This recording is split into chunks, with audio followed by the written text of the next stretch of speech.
Kulam at barang. Sadyang mahiwaga ang Pilipinas, pinagtitibay ang katotohanan ito ng iba't ibang kakatwa at hindi maipaliwanag na mga pangyayaring napag-uusapan saan mang sulok ng mundo, mga kwentong kamangha-mangha, nakapanghihilakbot, at dulot ay lagim. Saan nga ba nagsisimula ang kulam o barang at kailan mo ito mararamdaman? Unang-una ay kung meron kang kaalitan, kaibigan man o mahal mo sa buhay, ay huwag kang kumpiyansa sa sarili mo dahil hindi mo alam na ikaw ay ipapakulam na nila, lalo na kung matindi ang galit sa iyo ng isang taong nakaalitan mo. Madalas ito nangyayari sa mga magkasintahan na hindi na nagkaintindihan, ang babae man o lalaki na labis na nasasaktan at hindi matanggap ang mga sakit na nararamdaman ay lalapit ito sa mangkukulam at ipapakulam ka. Alam mo ba na hindi mo ito mamalaya na ikaw pala ay biktima na ng kulam hanggang sa maramdaman mo na ang unti-unting sakit sa katawan gaya ng para kang mabulunan o pagsasakit bigla ng lalamunan na biglaan lang o kaya magsusuka ka ng ibang kulay at mananaginip ka ng masamang pangyayari gaya ng ikaw ay pinatay ng hindi mo kilala o kaya ikaw ay nadisgrasya. At kahit na ikaw ay magpa-check up sa iyong doktor at walang sapat na findings si Doc, ay huwag ka nang mag-atubiling lalapit sa manggagamot o albularyo dahil siguradong biktima ka na sa kulam o barang. Kaya payo ko sa'yo, kung may nararamdaman kang ganito ay huwag mo nang patagilan, palapit ka na sa albularyo. At advice ko rin sa'yo na huwag ka basta-basta manakit ng tao na hindi mo pa lubos na kilala para walang masamang pangyayari ang darating sa buhay mo.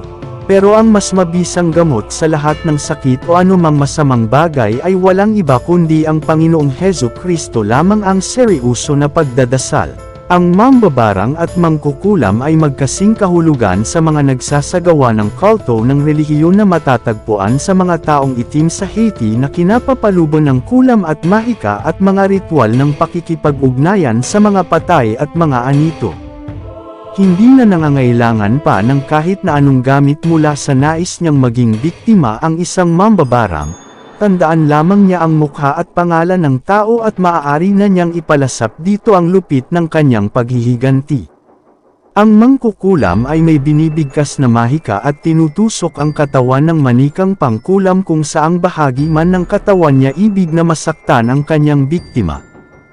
Ang mambabarang ay gumagamit ng pamaham o ng isang maliit na botelya o bamboo joint kung saan nasa loob nito ang isang insekto, halimbawa ay isang gagamba, alupihan, o ipis. Ayon sa mga naisulat na, hindi tunay na mga insekto ang mga nabanggit kundi maliliit na insektong nahuhuli ng mga mambabarang na inaalihan ng mga masamang espiritu at naghaanggad ng kapahamakan ng iba. Tinatawag namang eengkanto ang mga mambabarang. Bago magamit ang pamaham, kailangang pakainin muna niya ang insekto. Mayroong iba't ibang pamamaraan sa paggamit ng pamaham. Ang isang paraan ay ang tulong ng manika kung saan may inilalagay na personal na gamit dito mula sa biktima at sa kabibigkas ng mga salita ang mambabarang. Karamihan sa mga gawin ng mambabarang ay sinasabing masama at ginagamit upang idepensa ang sarili. Sinasabing noong araw ay ginagamit ang pambabarang laban sa mga Kastila, na tinatawag na mapaniil. Ngunit sa pagdaraan ng panahon, inabuso ng mga tao kapangyarihang ito. Ginagamit nila ang nasabing lakas laban sa kanilang kadugo at humihingi ng kapalit na salapi sa mga taong nais na may mapaghigantihan.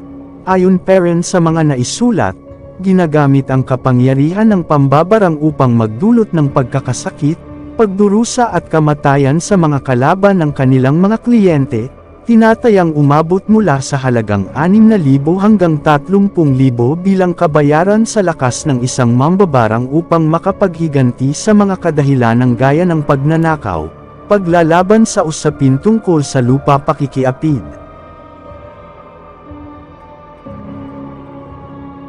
Ngunit mayroong ding kabutihang nagagawa ang mambabarang, nagagawa ng kanyang kapangyarihan na lagutin ang mahika ng mangkukulam at ng kapwa mambabarang, itaboy ang demonyo at masasamang espiritu, at magpagaling ng may sakit dahilan sa napakatinding kapangyarihang nasa kanila.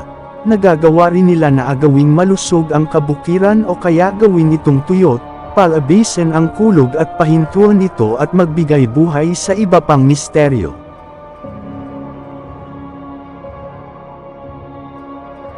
Narito ang mga halamang gamot na mabisa, pwede mo itong gamitin panlaban sa barang o kulam. Isa sa alternatibo ay ang pandan, nito yung mahabang dalhan na kulay berde na inilalagay sa sinaing para pampabango sa kanin.